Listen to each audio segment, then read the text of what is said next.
Boom. All right. Welcome back, Thornburg and fellow TFFL owners to your weekly TFFL webcast. Really grateful for Thornburg tuning in live every week. Good work, Bill. Yep. Thank you. Bill. Thank you, Bill. So, hey, it's Wednesday, November 20th, 2019. We are now looking back at week 11. TFFL, this season is almost over. Looking ahead to week 12. TFFL action this week. Got our full panel here again, joined as always by Terry, Commissioner. Hello, everyone. Chief, skipper of the Sponge Fishermen. Hey, you know what I figured out today? Kind of, I don't know where it came from. But I look at all you guys today, and it's good seeing you. And I realized in 2019, I swept the panel. Wow. I am 4-0 against the webcast panel. Good for you. Congratulations. Bruno may have done it once or twice when he was winning tax balls. I don't know, but that's an accomplishment. It is.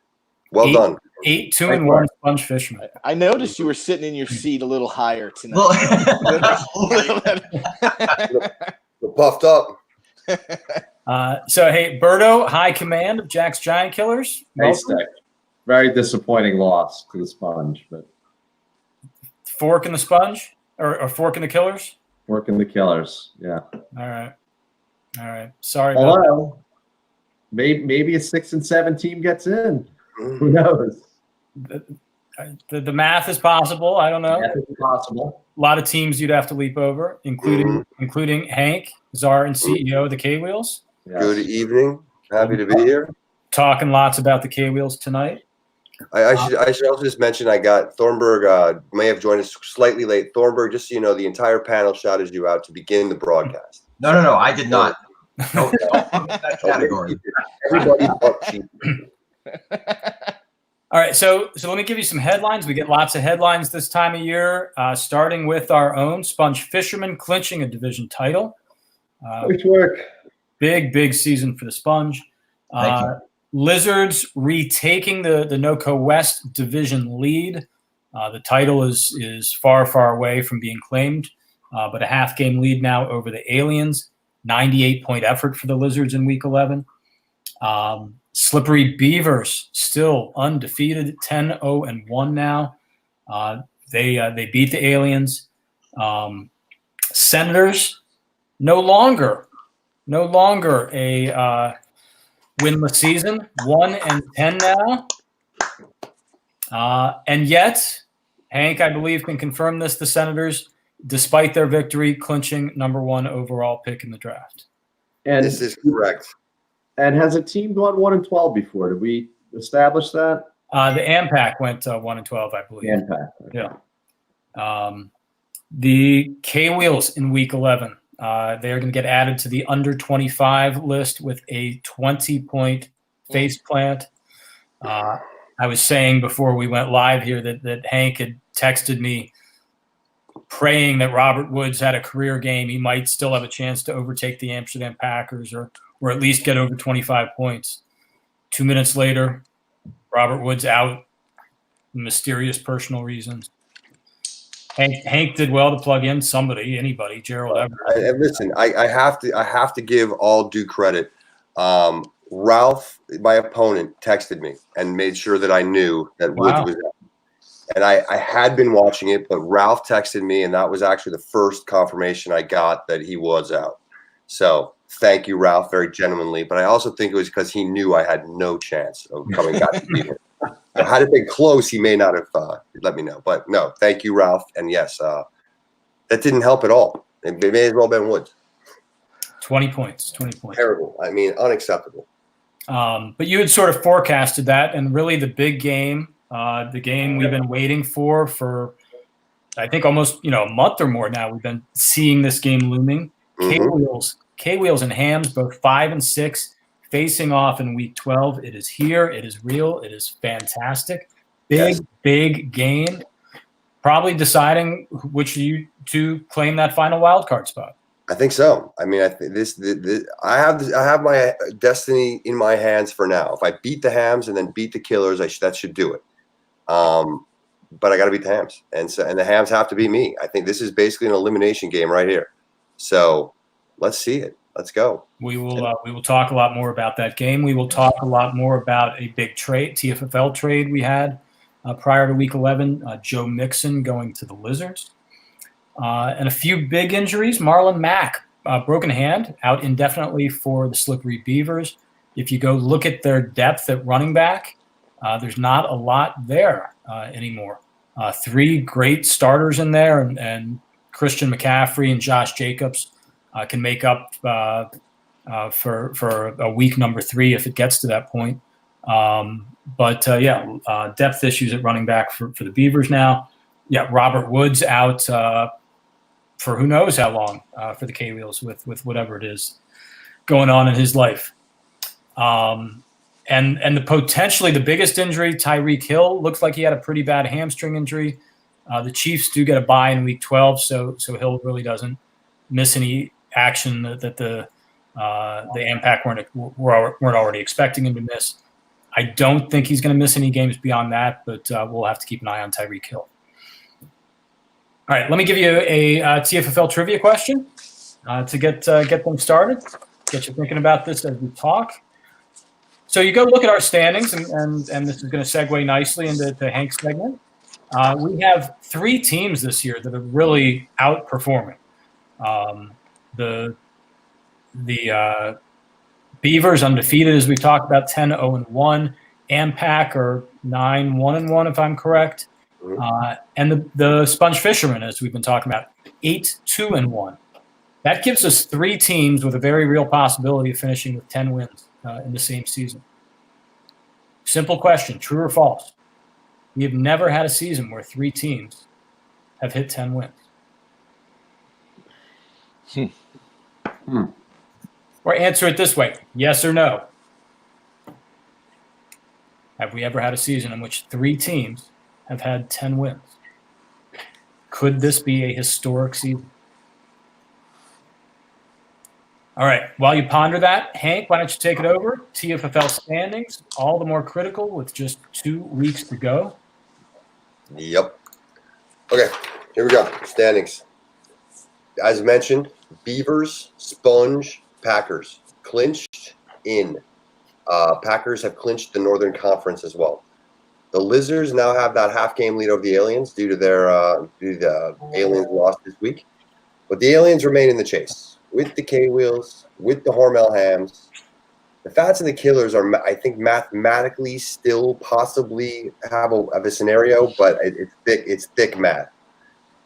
Not in the chase, Steel City Mongols, Dirt Devils, and as mentioned, now drafting number 1 pick overall, Kramer. At least you have that to look forward to. So start studying your college football, and those are our standings after 11 weeks of action. Well done. All right. Good job. Thank you. Standings look very tidy there. Nice work. Well, I've got a document now. I'm just trying to update it, and tonight there was more movement than normal. Work. All right, Terry, Commissioner's Corner. Is the trade deadline coming up? Yeah, have we talked about this yet? No, I'm just kidding. Trade deadline, November 27th, the day before Thanksgiving, by noon.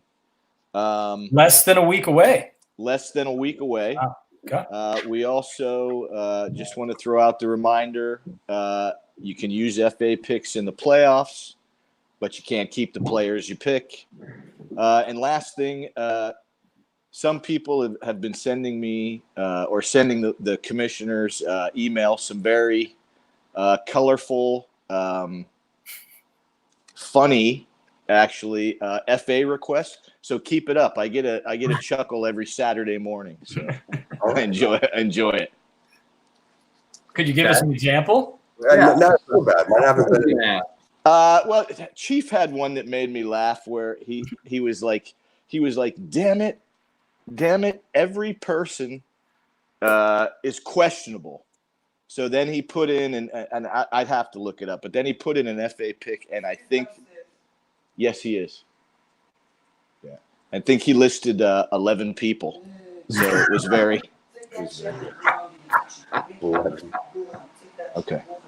All right. I thought I was doing well with listing 3 this week. So we'll see. In all fairness, they probably had the 11th pick of the or 10th pick of the. Chief, There you you go. could have just taken a screenshot from the player stats on the website. I'll take one of these guys in order. All right, so let's get chatting. The issues are pretty clear. We've got a couple big games this week, really, but the biggest, of course, is Hams and K-Wheels. Let's fast forward. Terry, you might be a little unprepared for this, but let's do our quick schedule rundown here and lead into talking about our game of the week, the Hams and the K-Wheels. All right. I am a little unprepared. Let me I had moved my seat here. Let me grab my phone. And Bill and our other loyal listeners, please bear with me. You got to flip around.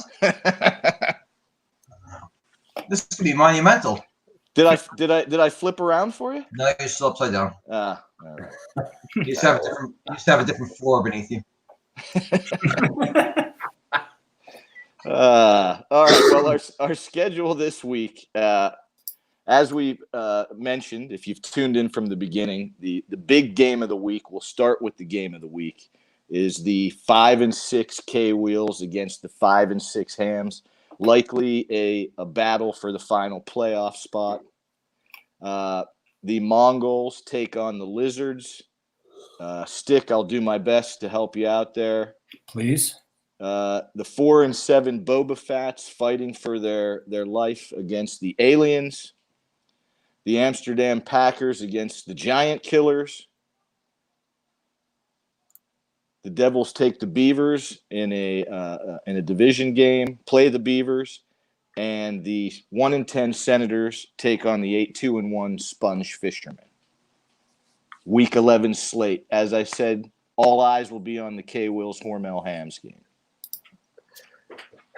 Yeah, I want to win. I really want to win. So Yes. Deshaun Watson, fresh off a terrible performance. Correct. 0 points, in fact, against Baltimore last week. Playing on Thursday night this week. How are you feeling? Not great. I mean, let's be candid. Hopefully he's been pissed off about how badly that went, and he's ready to get the taste out of his mouth and ready to light it up. It'd really be helpful if Will Fuller came back. I currently have him in my lineup because I've been hearing that he is going to play, but we will see. So watching that as well. Yeah, I need him to have a big night, and it's a big game for the Texans and the Colts too. They both need a win. So hopefully Watson brings it. I'm nervous. Look, I need my guys to not just bounce back from 20 points, but let's see if we can compete here. And I got to start by beating this team, especially when the Hams have no Mahomes and no Tyreek Hill, right? They don't have him. The Packers have him. Damian Williams. That's the other one. Keep going. Mike Williams. Mike Williams is out this week, so he's got some issues. David Thompson out for what that's worth. I think that he's probably inarguably got the best backup quarterback in the league, though, in Russell Wilson. So, yeah, that's. Yeah, I mean that's that. I don't know that that's that much of a drop. Well, Mahomes has been Mahomes, but Wilson's no slouch. So yeah, hopefully it's a good game. Hopefully my guys absolutely blow the doors off and we put up a ton of points. Much more than 20. Yeah, I mean, the Wheels running backs. I mean, Watson's going to get back into form, but the running backs, you think Saquon's going to get back in form here. Singletary's actually running the ball well. He's just getting vultured, right? He's just not getting into the end zone. But I mean, the Wheels running backs look as solid as anyone in the league right now, outside of the Ampac, I guess. But there are some question marks at receiver, but I don't know. Wheels are looking pretty strong in this. They're only 4-point favorite according to com.com here. I'm just looking for the Will Fuller. You got Dan Bailey in there right now. You'll swap your kicker in, so it'll actually be bigger advantage than the 4 points that com.com has. And so Wheels could be a 12-point favorite once they get their kicker in, based upon what the website has. Yeah. I don't know. Com.com is, who knows? Who knows? I mean, it's a barometer of some sorts. I mean, it's just, Yep. you look like the stronger team right now. So that's yes, I agree, and that's scary to be in because let's go win. You have to. You're out of the playoffs if you lose. Yeah, the playoffs start now. Yeah. One scary note from a K Will's point of view is Seattle playing that Philadelphia secondary that's not very good, and Wilson could go off. Hopefully, everything to DK Metcalf. That's my hope. Yeah. There you go. There you go. Yep. Jack and I will be at that game on Sunday. Cheer loud for DK Metcalf. So, quick side, you mentioned Jack. I happened to get into. I usually can't get in, but I was able to get into the chat room, and it wasn't live, but I saw where Jack said, 4 interceptions is more like it. And then he did throw 4 picks. So he predicted it. Yes. Brutal. Fucking Rivers. Hurts. Yeah. Phillip Rivers looked terrible. I mean, I know. He's got a great possession receiver in Keenan Allen, a great downfield guy in red zone target in Mike Williams, who has 0 touchdowns this year. A very good tight end in Hunter Henry. Two running backs who catch the ball well out of the backfield. I know that offensive line is not all that good. Yeah, well, that's what I was going to say. It's horrible. Nonetheless, with all the weapons there, the passes he was throwing were ridiculous. He's at the end of the line.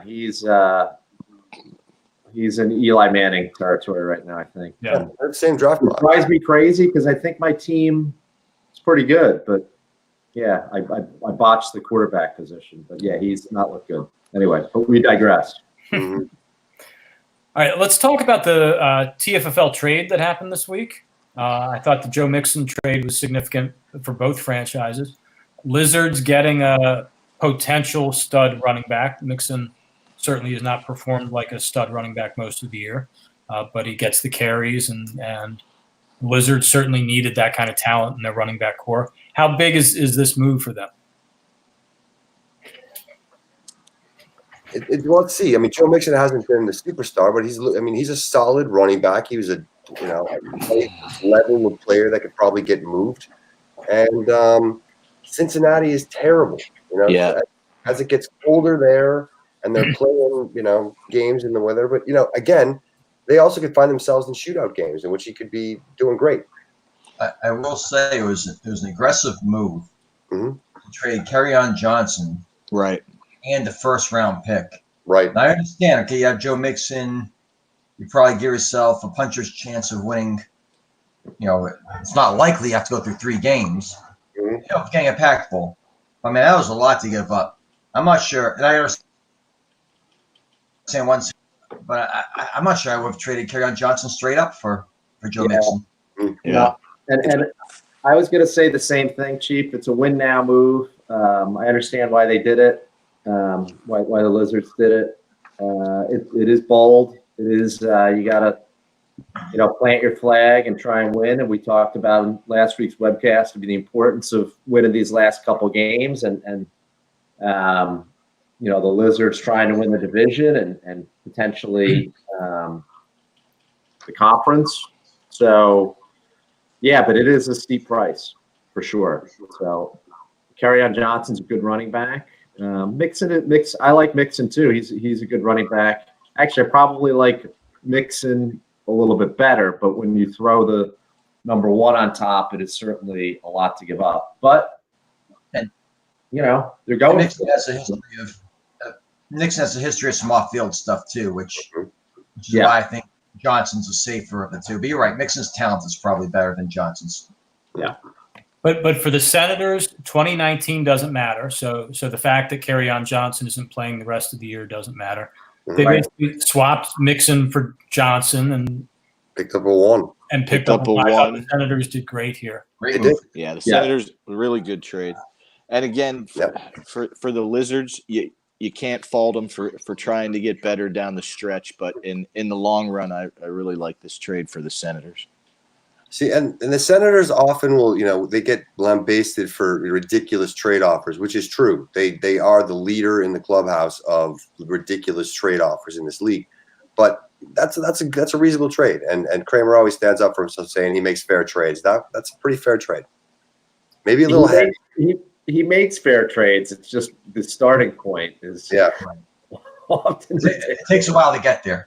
Yeah, you have to have some time. Yes. So, Who else got offered Gronk by Kramer yesterday? Oh, yes. Big announcement. Big announcement. Yeah. I got the big announcement. We all did. That might have been a group text. But Mixon was on the trade forecast last week. Yeah. And in all transparency, I was talking about Mixon as well. Did you follow the Lizards too? I think you did. I'd have to go back and look. No, but anyway, you nailed the I think you trade. called the Lizards like a 1 and a 4 or something like that. So, so I was around. I was in that neighborhood. So didn't happen, and I'm glad I didn't make the trade. I guess, but I don't know. I was a little surprised to see that trade simply because Mixon is so young. The Senators obviously need young running backs. And for all the credit we've been giving Kramer here for this trade, let's face it, taking Joe Mixon, we've talked about this before, but taking Joe Mixon at number 2 overall turns out to be a colossal mistake. Bypassing McCaffrey, bypassing Dalvin Cook in that draft. So good for Kramer and getting something back now for Mixon and moving on. So Chief, the trade was sends to the Lizards, Mixon for a number 1 and a number 3. It's a good job. Wow. Nice work, Berto. That's the kind of reporting we're looking for. But Marvin Jones wasn't moved, Phil. You didn't go after him after that? I did not. I love the idea. I do. Phil's got to win this week. I got to win this week. Still have 6 days. Yeah. Yeah, you still got time. I do. I could use Marvin Jones. We'll see. All right, so here's my big think question.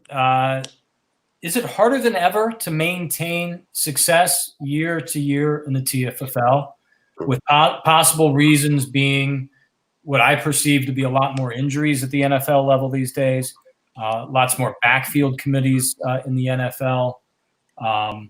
As evidence, I will point to our 2018 Pac Bowl Hams and the Senators. Both of those franchises perhaps missing the 2019 playoffs here. Sends the number 1 overall pick coming up. I point to the Boba Fats, who went undefeated last year, very likely to miss the playoffs as well this year. I point to the Dirt Devils, division winners last year, missing the playoffs, top 3 overall pick coming up for them. Is this just a fluke, or are some of those factors I mentioned indeed going to make it harder and harder to sustain success? Well, I don't know the reason. It's definitely hard to stay on top. You could take the other angle of that and say the first 2 picks in the draft are the Beavers and the Sponge this past year. Mm-hmm. All right, now you might finish with 10 wins each. But on the one hand, that's probably better than finishing 7-6 every year. All right, For 5 sure. wins, right? Sure. I don't know. It's definitely a real thing. I don't know if it's because of injuries or why it is. I just think that much like the NFL, it's a high turnover every year of playoff teams. And last year Joe Mixon had a great year. He was looking like a pretty good pick at number 2 overall. The NFL things go up and down pretty quickly. Last year's stud running back is this year's committee running back, is next year's backup somewhere. And I think that's probably as much to do with it as anything else. I won't disagree with any of the things Chief's saying. I think football is hard these days, and that the players don't last all that long. And a guy who's really good for a couple of years, is going to start to trail off. And so, building the stable that that we've done, guys don't play as long as LaDainian Tomlinson and Priest Holmes did for Nick when he was winning his titles, and it's hard. And the other thing is let's give all of us credit that we play in a really competitive league, and there's a lot of people who know what they're doing, and so it's hard to continually restock and and keep it going. So, I think we're going to see continued competition. There will be times when there will be teams who have managed to put together enough of the big time building blocks that can get it done week in, week out, but and for a number of years. But yeah, I don't know. I think what everybody said so far is are part of the reasons, and they're all right. But I think another way to say it is there's a lot of, as we've alluded to, there's a lot of changes and turnovers on teams in the NFL. So to have a great TFFL team, you need players with opportunity in a good situation, and guys' situations are changing every year.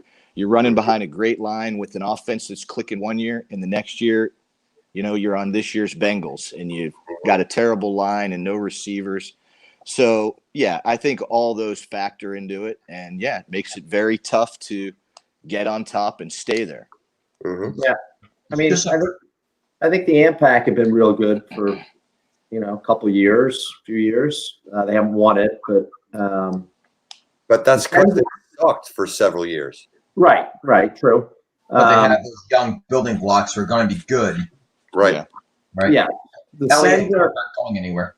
Yeah, the Sens are an aberration. I think this year, they're the guys just everything went south. That could go south for the Sens to have them wind up where they are.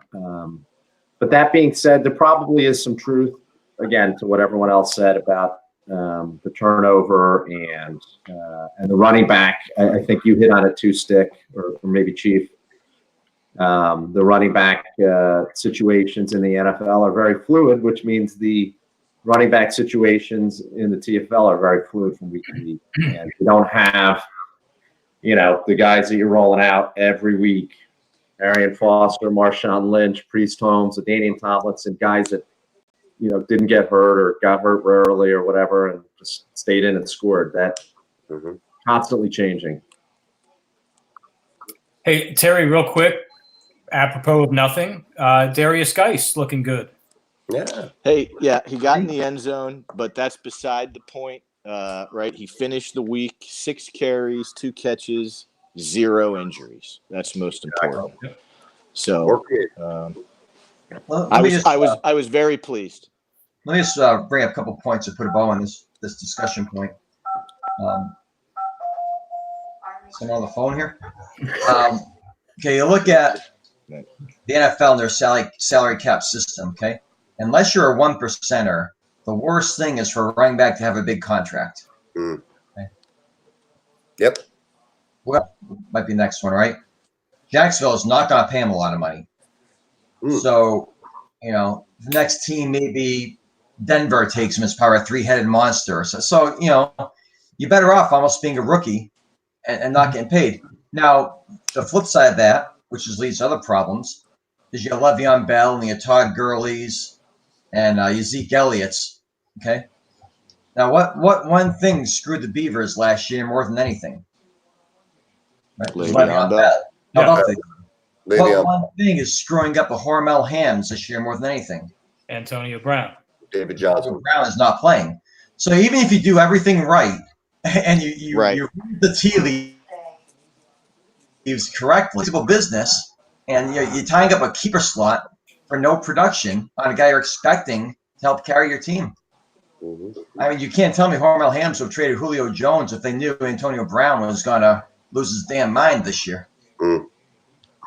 And a big one we haven't really talked about much, the Boba Fats, AJ Green.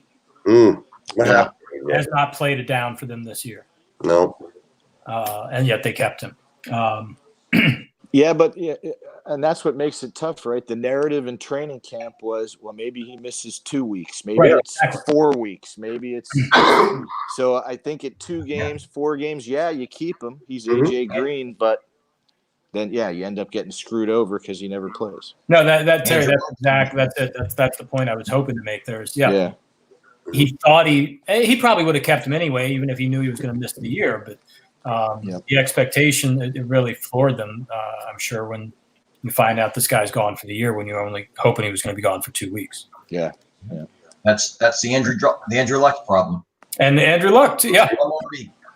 2 years ago, 1 more week. Yep. We're 1 more week. We're after the bye. We're right after time for the Titans game. It's just never happened. The fact that they aren't honest and transparent about when they're coming back and how these injuries really are is just shocking. Yeah. All right. Yes or no? We have had a previous season with 3 10-win teams.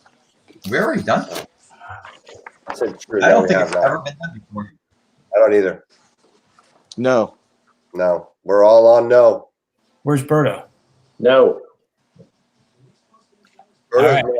So I thought the answer would be no as well. I get all the way back to 1998, and indeed, the Lizards 11-2, the Hams 10-3, and the K-Wheels 10-3 in 19. What year was that?